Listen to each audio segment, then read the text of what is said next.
read Deutsch, Weiner. Deutsch means German.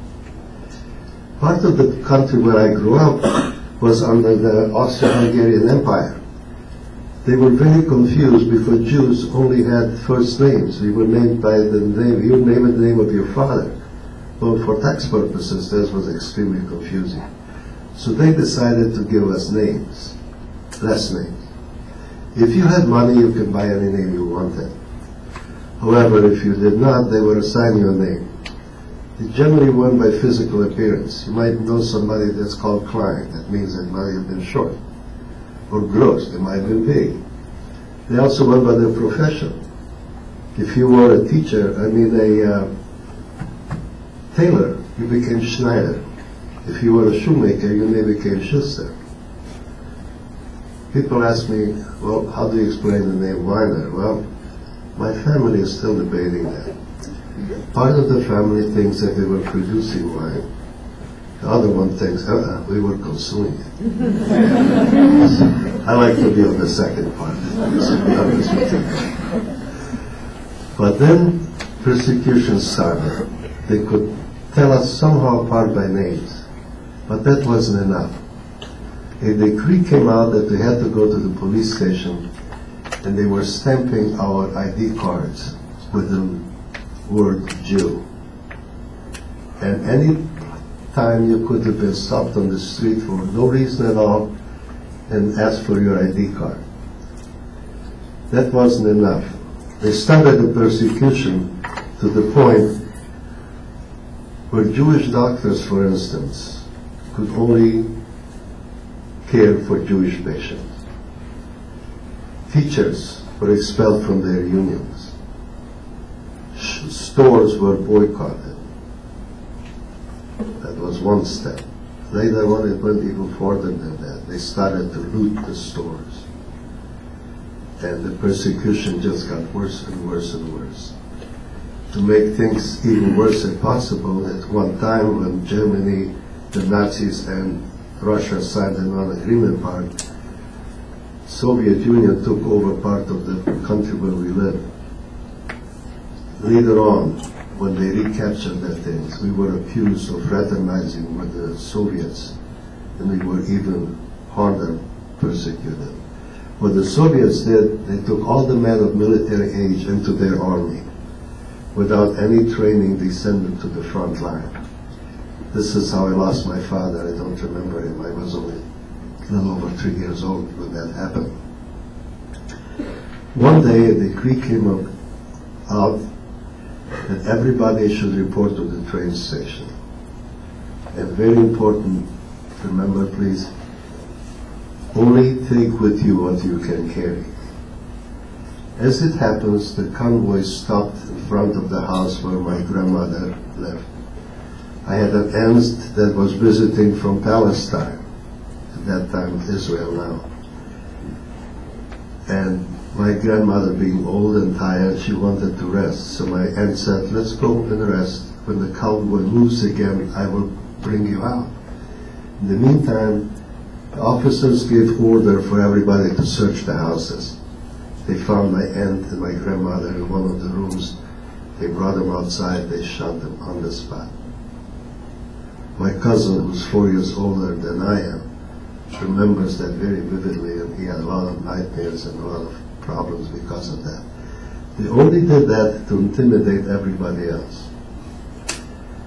From there, the train stations, we were packed into cattle cars.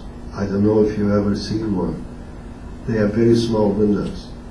It's enough for animals to breathe, but not quite enough for 80, 100, 120 people. We were packed in there without facilities, without water, without food. In a sense, we were lucky that we were packed into those cars, because other convoys were marched to the side of the river, the Dniester River, just shot there and thrown into the water. We at least made it across the river. That journey took 2 days and 1 night. When the train stopped and the doors finally opened, the very old people, the very young people had already perished in transit. people were jumping out, begging for water.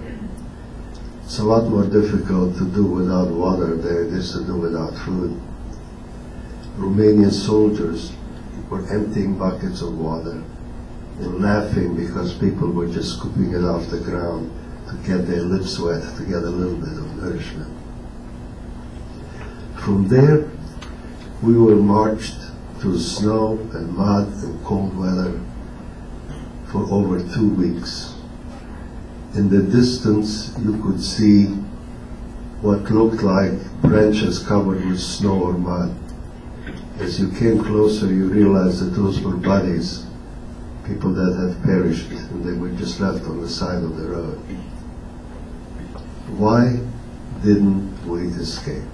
I kept often asked that question. There was no place to go. In the Ukraine, people were lining up on the side of the road.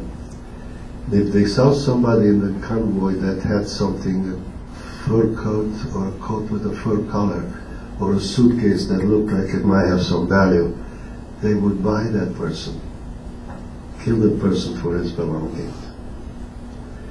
If you escaped and they turned you in, you were killed and they were getting a reward. However, in all fairness, a lot of the younger people escaped because he was sleeping in the woods at night in snow. They joined the Russian underground, the partisans. And there are a lot of stories about the heroism of those partisans. But for us, the story just continued. I just recently read about one convoy that happened to walk into some marsh where the people were sinking. And the soldiers were just looking and laughing where they're trying to save themselves. Somebody intervened, a lawyer, they killed him on the spot. When we finally arrived in a small little town called Budi, B-U-D-I, it's so small I couldn't even find it on Google. I tried to look it up. The only thing it says that there are nice, beautiful Russian women available. That's all. Being married for so long, it didn't interest me, but that's all we had on Google. Our accommodations, ladies and gentlemen, were a little bit less than you expect from a Holiday Inn. They were in barns, abandoned by the animals. We were sleeping on straw on the floor. And you have a saying that necessity creates ingenuity or something of that line. People decided they found a barrel. Who knows what was in that barrel before? They found a downspout for a bombed out house. They made a stove. And that stove was used to keep us warm and also for cooking for whatever we could gather. The Ukrainian had the same situation with the Soviets as we did. All the men were in the army. So eventually, they were allowing Jewish people to work their fields in exchange for food. Our camp had the mission of providing timber to build fortification and roads for the Nazis. The people that were able to work were taking out very early in the morning. They got a little bit of brown water that they called coffee. They got some bread. At lunchtime, they would get some soup that you were lucky to find a rotten tomato in it or potato. And then in the evening again, they were getting a little bit of coffee and bread. The Nazis were so meticulous in their planning. They calculated that with no medical care, hard labor, little food, little caloric intake, people should die between 3 and 4 months. How much more defiant can you be than surviving those conditions? Unfortunately, in our convoy, we started out with 1,500 people. Only 300 survived.